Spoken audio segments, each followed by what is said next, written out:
Aranyakanda episode 8। Ram और लक्ष्मण की खोज यात्रा, कबंधवध और शबरी से भेंट। जटायु के वीर गति को प्राप्त होने के बाद राम और लक्ष्मण का हृदय शोक और क्रोध से व्याकुल था। राम ने प्रण किया कि सीता की खोज में वे विश्राम नहीं करेंगे। जटायु की दी हुई सूचना अब उनके मार्गदर्शक की तरह थी। वे दोनों दक्षिण दिशा में चल पड़े। राम का स्वर अब शांत नहीं था, उसमें दृढ़ता और संकल्प की ज्वाला जल रही थी। वे कहते, लक्ष्मण, जानकी के बिना ये जीवन शून्य है। अब मैं एक एक राक्षस का विनाश करूंगा। रावण चाहे जितना बलवान हो, पर धर्म की रक्षा के लिए उसका अंत निश्चित है। लक्ष्मण ने उनके चरणों को छूते हुए कहा, भैया, आपकी भुजाओं का बल और सत्य का संकल्प ही हमारी सबसे बड़ी शक्ति है। आइए, हम मार्ग में मिलने वाले हर संकेत को ध्यान से देखें। अवश्य ही माता सीता तक पहुंचने का पथ हमें मिलेगा। दोनों भाई वन के पथ पर बढ़ते रहे। मार्ग कठिन था, कभी ऊंचे पर्वतों की चढ़ाई, कभी घने अरण्य की अंधियारी, कभी नदियों की प्रचंड धारा, परंतु राम और लक्ष्मण अडिग थे। उनकी आंखों में केवल सीता की छवि थी। चलते चलते अचानक उन्होंने देखा कि मार्ग में एक भयानक राक्षस अवरोध बनकर खड़ा है। उसका शरीर विशाल था, परंतु विचित्र रूप से उसका सिर उसके धड़ में धंसा हुआ था। उसकी लंबी भुजाएं कई योजन तक फैली हुई थीं, मानो दूर से ही किसी को पकड़ सकती हों। उसका नाम था कबंध। कबंध ने दोनों भाइयों को देखते ही गर्जना की और अपनी लंबी भुजाएं फैलाकर उन्हें पकड़ने का प्रयास किया। वो बोला, अरे मनुष्यों, तुम मेरे क्षेत्र में प्रवेश करने का साहस कर रहे हो, अब तुम मेरे आहार बनोगे। राम और लक्ष्मण ने अपने धनुष उठाए और उस राक्षस से युद्ध करने लगे। कबंध अपनी लंबी भुजाओं से उन्हें जकड़ लेता, परंतु वे उसके प्रहार से बचकर उसे बाणों से घायल करते। लक्ष्मण ने कहा, भैया, इसका रूप अत्यंत विचित्र है, परंतु इसका बल भी प्रचंड है। हमें शीघ्र इसे वश में करना होगा। राम ने दृढ़ स्वर में कहा, लक्ष्मण, इसके प्राण बचाना ही इसके उद्धार का मार्ग है। हम इसका वध करेंगे और ये हमें सत्य बताएगा। दोनों भाइयों ने मिलकर उसकी भुजाएं काट डाली। कबंध पीड़ा से चीत्कार करने लगा और बोला, हे वीरों, मुझे मारकर आपने मेरे शाप का अंत कर दिया है। अब मैं आपको सत्य बताता हूं। मरते समय कबंध ने अपनी कथा सुनाई। मैं पूर्व जन्म में एक सुंदर और बलवान गंधर्व था, परंतु अहंकारवश मैंने ऋषियों का अपमान किया। उन्होंने मुझे शाप देकर ये भयानक रूप दे दिया। आज आपके हाथों मेरा उद्धार हुआ है।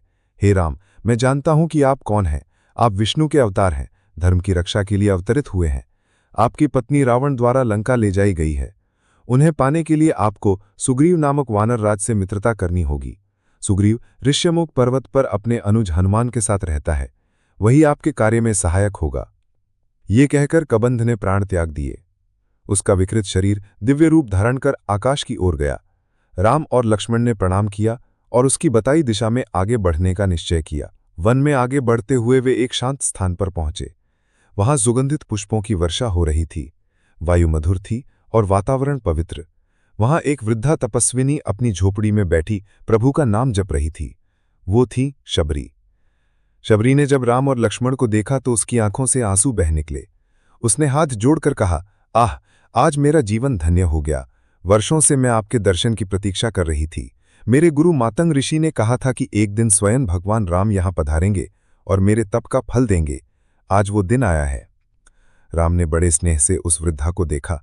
उन्होंने कहा, मां, तुम्हारा तप और भक्ति अतुलनीय है। हम तुम्हारे आश्रम में आए, ये हमारा सौभाग्य है। शबरी ने आदरपूर्वक दोनों भाइयों को बैठाया। उसने फल लाकर उन्हें अर्पित किए। वो प्रत्येक फल को स्वयं चखकर देखती कि कहीं वो कच्चा या स्वादिष्ट न हो, फिर प्रेमपूर्वक राम को देती। लक्ष्मण को ये देखकर आश्चर्य हुआ, परंतु राम ने हर्षपूर्वक वे फल खाए और कहा, मां, तुम्हारी भक्ति ही इन फलों को अमृत बना रही है। इससे बढ़कर स्वाद और कहाँ। शबरी ने बड़े विनम्र स्वर में कहा, प्रभु, मैंने जीवन भर केवल आपकी प्रतीक्षा की है। कृपया मुझे उपदेश दीजिए कि सच्चा भक्ति मार्ग क्या है। राम ने उसे समझाया, मां, भक्ति 8 प्रकार की होती है। पहली सत्संग का आनंद, दूसरी मेरी कथा का श्रवण, तीसरी गुरु के चरणों में सेवा, चौथी शास्त्रों से प्रेम, पांचवीं सद्गुणों का पालन, छठी सत्य और संयम, सातवीं सदा मेरा नाम स्मरण और आठवीं समस्त प्राणियों में मुझे देखना और निस्वार्थ सेवा करना। जो इन भक्ति मार्गों में से एक का भी पालन करता है वो मुझे प्राप्त होता है। राम के मुख से ये उपदेश सुनकर शबरी का हृदय पुलकित हो उठा। उसकी आंखें आंसुओं से भर गईं। उसने कहा, प्रभु, अब मेरा जीवन सफल हो गया, आप मुझे अपना सेवक मानकर आदेश दें। राम ने कहा, माँ, तुम हमें केवल ये बताओ कि सुग्रीव कहाँ मिलेगा, हमें सीता की खोज में उसका सहयोग चाहिए। शबरी ने संकेत किया, हे प्रभु, दक्षिण दिशा में ऋष्यमुख पर्वत है, वहीं वानरराज सुग्रीव निवास करते हैं। वहां आपके मिलन से आगे का मार्ग प्रशस्त होगा। राम ने उसे आशीर्वाद दिया, माँ, तुम्हारी भक्ति युगों युगों तक स्मरण की जाएगी। अब हम सुग्रीव से मिलने चलेंगे। दोनों भाई वहां से विदा हुए। शबरी ने उनके चरणों की धूल मस्तक पर लगाई और कहा, प्रभु, सीता माता की रक्षा अवश्य कीजिए, रावण का अंत आप ही के हाथों होगा।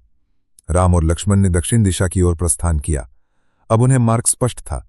उनके हृदय में शबरी की भक्ति और कबंध का मार्गदर्शन दृढ़ संकल्प का दीप जला गया था।